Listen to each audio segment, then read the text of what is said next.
Bienvenue dans cet œil du pro qui sera un peu spécial aujourd'hui puisqu'il s'agit d'un débat avec deux invités qui comptent. Bernard Hébrand, directeur de la multigestion chez Invesco et François-Xavier Chauchat, économiste et membre du comité d'investissement chez Dorval Asset Management. Messieurs, bonjour. Bonjour. Bonjour Vincent. Alors, il se dit aujourd'hui beaucoup sur les marchés que les actions européennes ont pour elles deux grands attraits. Un cycle économique qui pourrait gonfler les profits des entreprises et une valorisation relativement attrayante. Le seul frein à l'avancée des actions européennes serait d'ordre politique, autrement dit la menace d'un éclatement de la zone euro avec la victoire possible de partis souverainistes.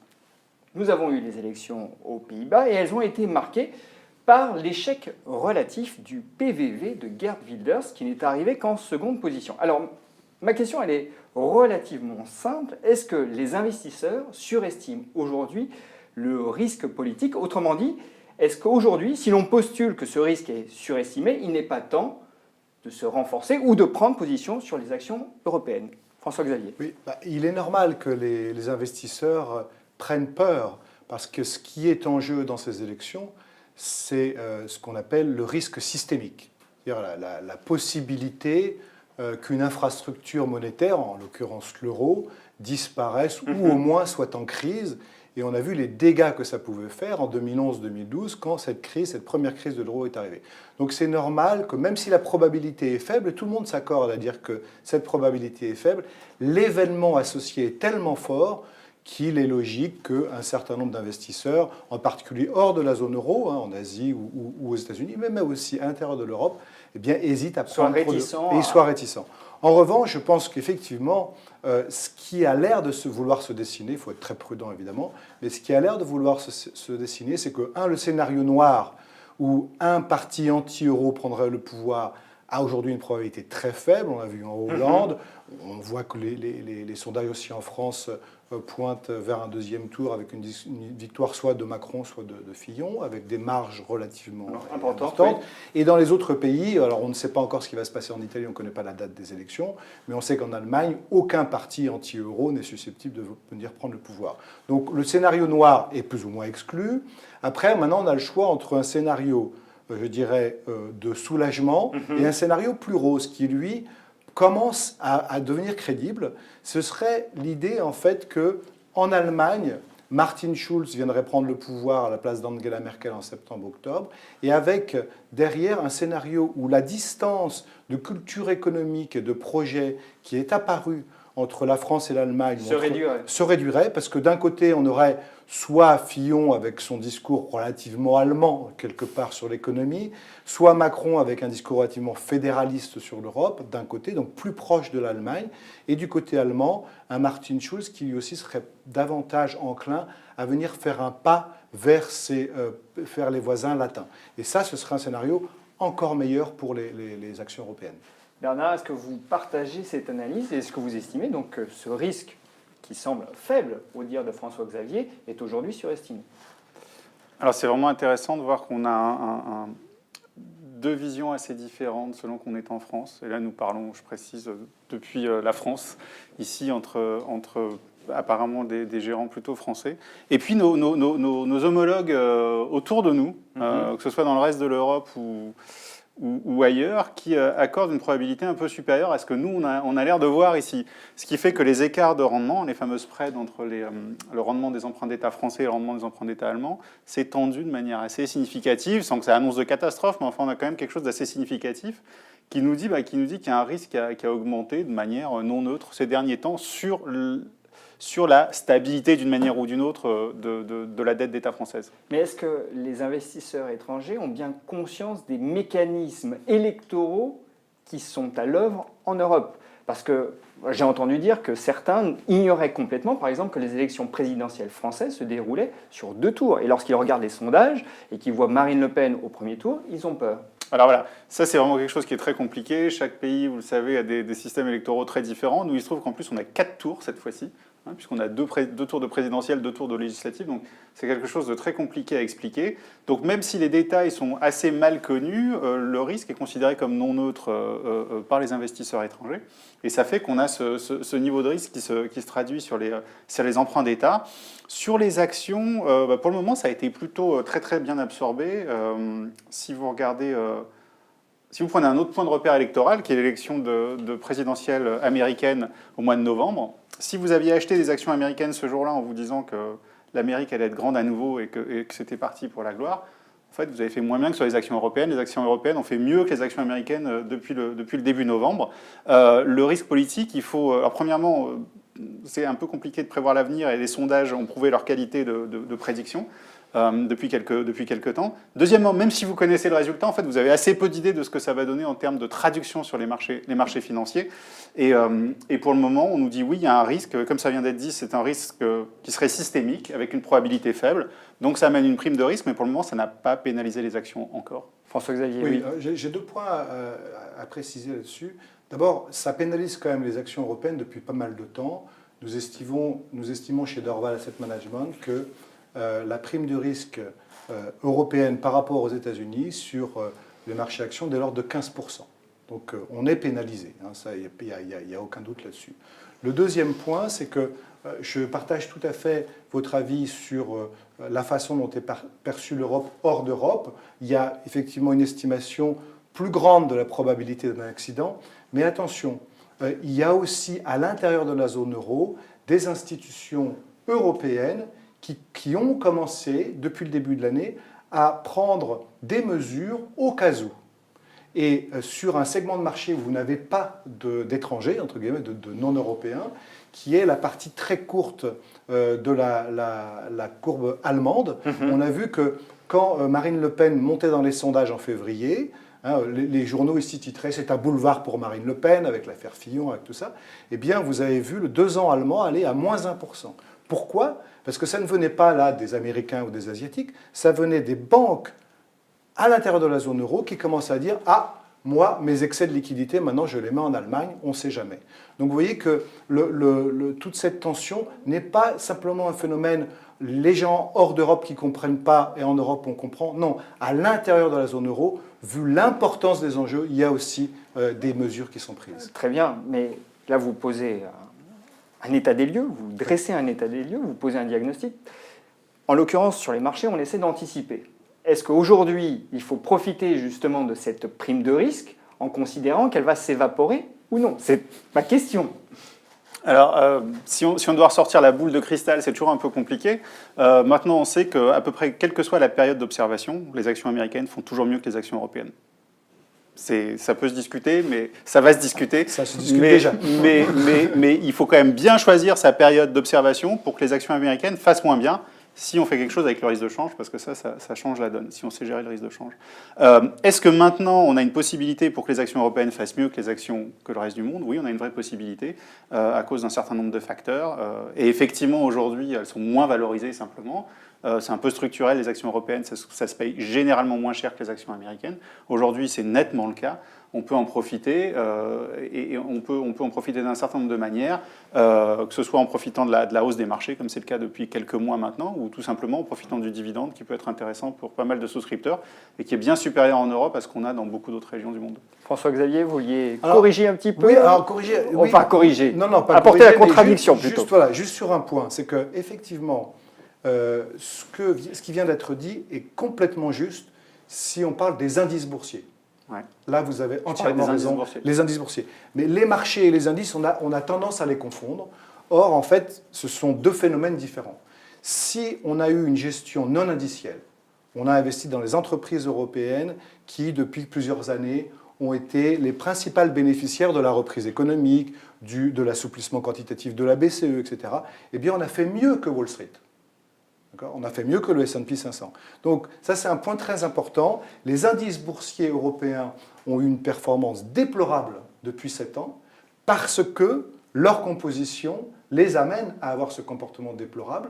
Mais c'est plus une histoire de composition. Si vous avez évité je dirais, les dinosaures dont il n'y a pas grand-chose à Ce que vous nous tirer. dites, c'est que finalement, si on regarde les marchés au travers du prisme des indices, on fait On fausse comprend rien. On comprend rien. Donc, le point que je voudrais souligner ici, c'est qu'en fait, il y a aujourd'hui une prime, même hors indice. Si vous regardez à l'intérieur le PER, vraiment le barycentre des PER de la zone euro par rapport aux États-Unis, vous avez à peu près 10-15% de sous-évaluation qui s'explique par le fait qu'il n'y a pas de flux qui vient sur les actions de la zone euro à cause de cette peur politique. Et je la comprends. Maintenant, comme mon pari, c'est que les choses vont se passer relativement bien, eh bien, il y a 10-15% de surperformance à faire. Et donc, moi, j'investis dès maintenant, oui.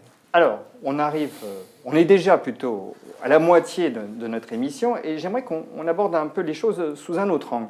Parce que cette question, en effet, de la prime politique, de la prime de risque politique plutôt sur les actions européennes, est-ce qu'elle n'est pas une forme de commodité de pensée? Je m'explique. Est-ce qu'il n'y a pas aujourd'hui des marchés des risques, que le marché occulte un peu délibérément ou non, en tout cas qu'il occulte, à commencer par celui d'une déception par rapport au Trumponomics. En gros, le marché est monté tout de même sur l'idée que Trump allait baisser massivement les impôts, et notamment les impôts sur les sociétés, qu'il allait favoriser l'investissement dans les infrastructures.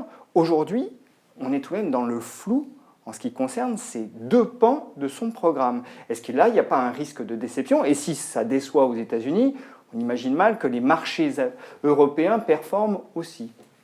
Bernard. Alors effectivement, vous soulevez un point qui est caractéristique d'une manière générale du fonctionnement des marchés, c'est-à-dire qu'on a toujours des idées fixes à un instant T. On regarde les élections en France, les élections aux États-Unis, le prix du pétrole, la Chine, etc. À un instant T, tout le monde regarde la même chose, et puis on oublie le reste du monde. Exemple typique, aujourd'hui, vous avez la prime de risque un petit peu la prime d'assurance sur les valeurs chinoises, ce qu'on appelle le CDS, qui indique que tout va bien en Chine, que la vie est belle, qu'il n'y a plus aucun risque là-bas, elle est au plus bas. La prime d'assurance pour s'assurer que nos actifs chinois est au plus bas. Comme si l'endettement là-bas n'était pas au plus haut, comme s'il n'y avait pas un tas de problèmes de stockage, de surcapacité, etc. Ça n'intéresse plus personne.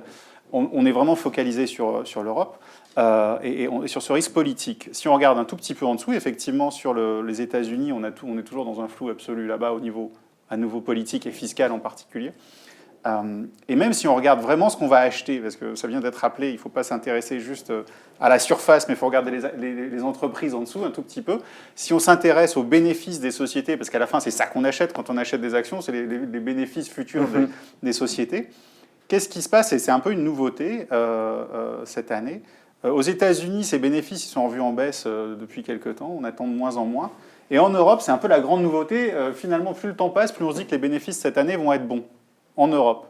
Ça, je crois que c'est une grande première depuis quelques années. Ce qui milite encore une fois pour les actions européennes. Ce qui milite encore une fois pour les actions européennes. On peut dire que ces actions européennes ont été pénalisées pour de vraies raisons depuis des années. Et là, si elles font en plus de vrais bénéfices, ça peut être un vrai soutien, d'autant plus qu'en face, comme vous l'avez rappelé, le plan fiscal et budgétaire américain, il tarde à se concrétiser. Autant on peut en attendre de grandes choses, autant tout ça reste vraiment de l'espoir pour le moment. Alors, François-Xavier, oui, je me tourne aussi vers vous parce que, alors non seulement pour que vous répondiez, mais également parce que lors de précédentes émissions, vous nous aviez expliqué que l'élection de Trump avait servi de catalyseur finalement. C'est ça. Et qu'on était plutôt dans une optique reflationniste. Exactement. Est-ce que vous ne pensez pas qu'aujourd'hui, il y a des forces déflationnistes qui restent à l'œuvre et qui pèsent finalement sur ce scénario relativement rose? Non, vraiment la grande tendance depuis le milieu de l'année dernière, et il se trouve que ça a coïncidé avec le Brexit, mais enfin c'est un hasard, c'est que depuis le milieu de l'année dernière, nous avons ce qu'on appelle une reprise mondiale synchronisée. Tous les pays du monde sont en train aujourd'hui de croître. Le FMI prévoit que parmi les 190 pays sur lesquels ils font une prévision, seuls 7 tout petits pays seraient en récession cette année. Ce serait le plus bas taux de récession, si vous voulez, depuis les années 2004-2007. Donc voilà, c'est un panneau très large, une économie mondiale qui accélère, et c'est ça qui a soutenu la bourse depuis le mois de novembre. Au mois de novembre, ce qui s'est passé simplement, c'est que les boursiers ont dit « Ok, l'incertitude sur les élections est passée, on revient aux fondamentaux, les fondamentaux nous disent d'acheter des actions et de vendre des obligations, on le fait et voilà. » Donc je suis plutôt rassuré sur le fait que, pour moi, les marchés ont monté essentiellement, non pas sur Trump et ses tweets, mais sur quelque chose de très fondamental qui est la reprise économique mondiale et à travers ça la fin des craintes de stagnation séculaire et de déflation. Cette histoire-là, pour l'instant, elle est très solide. En revanche, vous avez raison, il y a une partie du marché qui va être déçue ou qui pourrait être déçue, celle, par exemple, une partie dans les petites capitalisations américaines qui rêvent d'un grand mouvement de baisse des taux d'imposition des sociétés, mouvement qui pourrait avoir lieu, on n'en sait rien, on n'a aucune visibilité, ou qui pourrait ne pas avoir lieu, en tout cas pas dans les mesures que certains attendent. Donc effectivement, il pourrait y avoir des mouvements relatifs, et ça a été dit à l'instant, et à ce moment-là, les investisseurs diraient, mais pourquoi ne pas venir acheter de la croissance moins chère, puisqu'il y a de la croissance des profits en Europe, plutôt qu'une croissance un peu élusive aux États-Unis. Mais est-ce que vous redoutez un accident sur les indices boursiers américains? Un accident qui aurait évidemment des répercussions sur ce qui se passe dans le reste du monde. Encore une fois, je reprendrai ce qui vient d'être dit, c'est-à-dire que oui, ça peut avoir un impact sur une partie de la bourse américaine, mais je pense que à ce moment-là, l'Europe résistera beaucoup mieux, non seulement à cause de sa prime de risque, mais aussi parce que, et ça vient d'être mentionné, la dynamique des profits est positive pour la première fois depuis très longtemps sur les indices. D'accord ? Et ça, comme les Américains regardent beaucoup les indices, ils vont voir le changement. En revanche, je pense qu'on a vu à travers le temps, quand la bourse américaine avait des petits mouvements d'humeur, les indices européens souffrent, mais si vous êtes sur les bonnes valeurs, vous ne souffrez pas. Là où il y a des profits, les gens ne vendent pas. Et effectivement, la croissance des profits s'est tellement élargie en Europe aujourd'hui, les marges sont en train d'exploser dans beaucoup de secteurs, donc je ne pense pas qu'une petite déception trumpienne vienne remettre en cause ceci. Si on n'a pas de gestion indicielle. Si on n'a pas de gestion indicielle. C'est votre discours en tout cas. Est-ce qu'il n'y aurait pas un coup à jouer sur les émergents aussi, sachant que, bon, là on est un peu en attente de ce que Trump va faire, et aujourd'hui l'incertitude croît autour de sa politique économique. On voit le dollar qui commence un peu à reculer aussi, alors qu'il avait bien monté. Si le dollar recule, et si en plus la Réserve fédérale des États-Unis maintient un biais très accommodant, certes elle a remonté ses taux, mais elle n'a pas l'air de vouloir se presser à les remonter dardard, est-ce que finalement les émergents n'auraient pas un attrait certain ne présenteraient pas un attrait certain pour les investisseurs aujourd'hui? Alors, vous avez mentionné deux paramètres qui sont traditionnellement fondamentaux quand on veut investir sur les émergents. Le dollar, il ne veut pas monter, bizarrement, le dollar, contre beaucoup d'autres devises. Il faut se méfier, il ne veut pas en monter en particulier contre l'euro. L'euro, il se trouve que pour un tas de raisons, c'est une devise forte structurellement. En revanche, le dollar s'apprécie contre pas mal d'autres devises, y compris émergentes. Donc ça, c'est plutôt pas très, très porteur pour les émergents en général. Deuxièmement, les taux d'intérêt. Effectivement, américains, si on arrive dans une phase de hausse importante des taux d'intérêt américains, ça pourrait être un problème aussi. Pour le moment, la Réserve fédérale a l'air de rester assez sympathique de ce point de vue-là. Tant que les taux d'intérêt sont sous contrôle, il y a à nouveau des poches de valorisation assez raisonnables dans un certain nombre d'endroits. Il faut vraiment se méfier de la notion d'émergent. Je pense parce qu'on parlait de gestion indicielle, mais alors là, c'est pire que de la gestion indicielle. On met dans un grand sac un tas de trucs qui n'ont rien à voir du tout entre le premier fabricant de téléphone mobile dans le monde d'un côté et puis une PME qui va faire quelque chose de très local de l'autre. Voilà, tout ça, il se trouve qu'on va appeler ça émergent. Mais dans l'univers qu'on va appeler émergent, en Asie, en Amérique latine en particulier, on peut avoir des valorisations assez faibles dans un certain nombre d'endroits, avec des leaders mondiaux dans un certain nombre d'endroits, qui ont été délaissés depuis des années. On a vraiment un mauvais comportement en masse de beaucoup d'émergents, même si il y a beaucoup d'exceptions. Je pense que le Brésil, ça a été un des meilleurs marchés depuis un bon moment, qui a fait des performances complètement stratosphériques. Dans la foulée de la hausse du pétrole, on a eu la Russie qui avait aussi des performances très élevées. Donc, comme ça a été dit sur les actions européennes, alors là vraiment, s'il y a un endroit où il faut discriminer à l'intérieur des indices, c'est bien sur les émergents, mais il y a des vraies poches de sous-évaluation. Nous, on en voit pas mal en Asie en particulier, qui est peut-être un peu séparé du cycle des matières premières. Voilà, donc acheter l'indice émergent, à voir, acheter des valeurs dans les zones émergentes moins dépendantes des matières premières, oui. François-Xavier, je vous vois opiner. 100% d'accord, effectivement.